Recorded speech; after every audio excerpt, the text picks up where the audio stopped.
Production की प्रस्तुति। गजानन आन पधारू एक बेर हमरो अंगनायो, गाबै छी हम वंदनायो ना।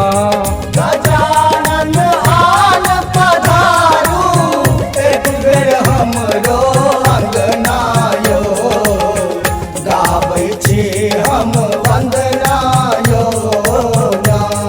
गजानन आन पधारू एक बेर हमरो अंगनायो, गाबै छी हम वंदनायो ना।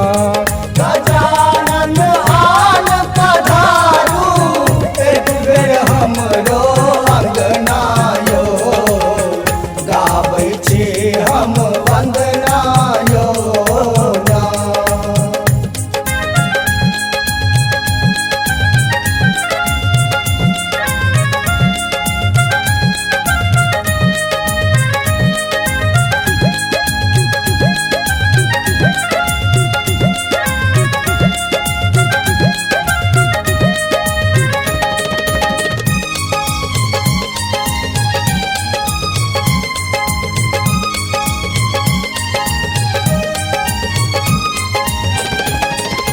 माता गौरा पिता महेश, हरियौ सबटा विघ्न कलेश।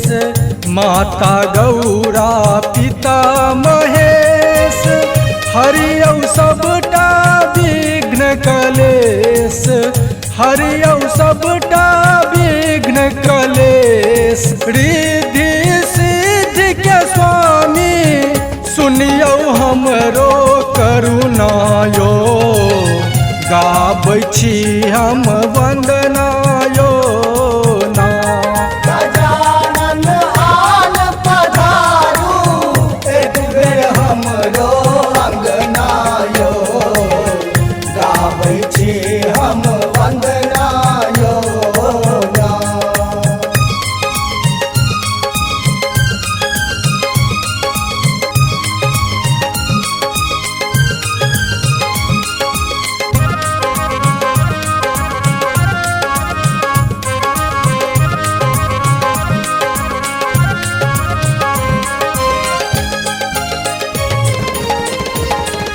पूजा पाठक नहीं अछि ज्ञान, अहाँ बुद्धि विवेकक खान। पूजा पाठक नहीं अछि ज्ञान, अहाँ बुद्धि विवेकक खान।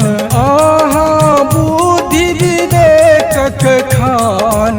दियौ ज्ञान गजानन, मांगैया भिख मंगनायो, गाबै छी हम वंदनायो ना। गजानन आन पधारू एक बेर हमरो अंगनायो, गाबै छी हम वंदनायो ना।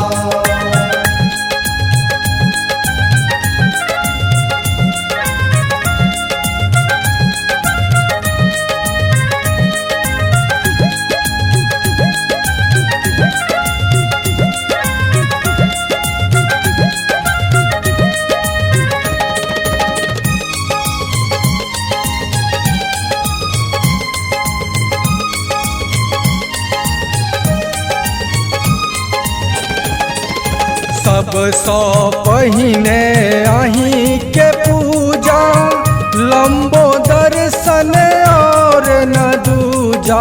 सबसँ पहिने अहीं के पूजा, लंबोदर और न दूजा।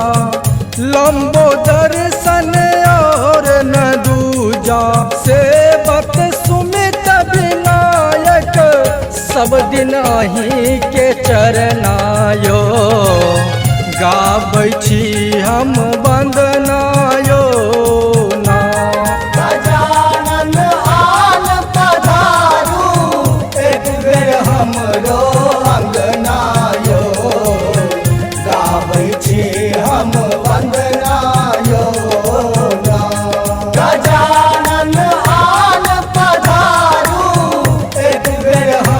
यो